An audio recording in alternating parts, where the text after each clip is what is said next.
Hello friends, welcome back to my channel. आज फिर हम आपके लिए एक नई कहानी लेकर आए हैं, कल, आज और कल। एक दिन बादशाह अकबर ने ऐलान किया कि जो भी मेरे सवालों का सही जवाब देगा उसे भारी इनाम दिया जाएगा। सवाल कुछ इस प्रकार से थे। ऐसा क्या है जो आज भी है और कल भी रहेगा? ऐसा क्या है जो आज भी नहीं है और कल भी नहीं होगा? ऐसा क्या है जो आज तो है लेकिन कल नहीं होगा? इन तीनों सवालों के उदाहरण भी देने थे। किसी को भी चतुराई भरे इन तीनों सवालों का जवाब नहीं सूझ रहा था। तभी बीरबल बोला, हजूर, आपके सवालों का जवाब मैं दे सकता हूँ, लेकिन इसके लिए आपको मेरे साथ शहर का दौरा करना होगा।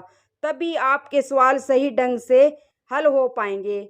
अकबर और बीरबल ने वेश बदला और सूफियों का बाना पहनकर निकल पड़े। कुछ ही देर बाद वे बाजार में खड़े थे। फिर दोनों एक दुकान में घुस गए। बीरबल ने दुकानदार से कहा, हमें बच्चों की पढ़ाई के लिए मदरसा बनाना है, तुम हमें इसलिए 1000 रुपये दो। जब दुकानदार ने अपने मुनीम से कहा कि इन्हें 1000 रुपये दे दो, तो बीरबल बोला, जब मैं तुमसे रुपए ले रहा हूँगा तो तुम्हारे सिर पर जूता मारूंगा। हर 1 रुपये के पीछे एक जूता पड़ेगा। बोलो, तैयार हो? यह सुनते ही दुकानदार के नौकर का पारा चढ़ गया और वह बीरबल से दो दो हाथ करने आगे बढ़ आया। लेकिन दुकानदार ने नौकर को शांत करते हुए कहा, मैं तैयार हूँ, लेकिन मेरी एक शर्त है। मुझे विश्वास दिलाना होगा कि मेरा पैसा इसी नेक काम पर खर्च होगा। ऐसा कहते हुए दुकानदार ने सिर झुका दिया और बीरबल से बोला कि जूता मारना शुरू करें। तब बीरबल व अकबर बिना कुछ कहे सुने दुकान से बाहर निकल आए। दोनों चुपचाप चले जा रहे थे कि तभी बीरबल ने मौन तोड़ा। बंदा परवर, दुकान में जो कुछ हुआ उसका मतलब है कि दुकानदार के पास आज पैसा है और उस पैसे को नेक कामों में लगाने की नीयत भी जो उसे आने वाले कल में नाम देगी। इसका एक मतलब यह भी है कि अपने नेक कामों से वह जन्नत में अपनी जगह पक्की कर लेगा।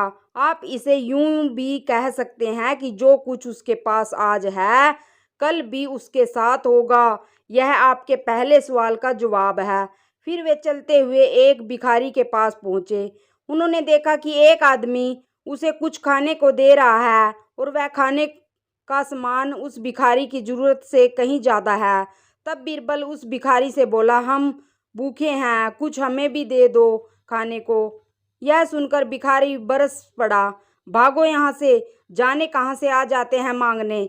तब बीरबल बादशाह से बोला, यह रहा हजूर आपके दूसरे सवाल का जवाब। यह भिखारी ईश्वर को खुश करना नहीं जानता। इसका मतलब यह है कि जो कुछ इसके पास आज है वो कल नहीं होगा। दोनों फिर आगे बढ़ गए। उन्होंने देखा कि एक तपस्वी पेड़ के नीचे तपस्या कर रहा था। बीरबल ने पास जाकर उसके सामने कुछ पैसे रखे। तब वह तपस्वी बोला, इसे हटाओ यहाँ से, मेरे लिए यह बेईमानी से पाया गया पैसा है, ऐसा पैसा मुझे नहीं चाहिए। अब बीरबल बोला, हजूर, इसका मतलब यह हुआ कि अभी तो नहीं है लेकिन बाद में हो सकता है। आज यह तपस्वी सभी सुखों का नकार रहा है लेकिन कल यही सब सुख इसके पास होंगे। और हजूर, चौथी मिसाल आप खुद हैं।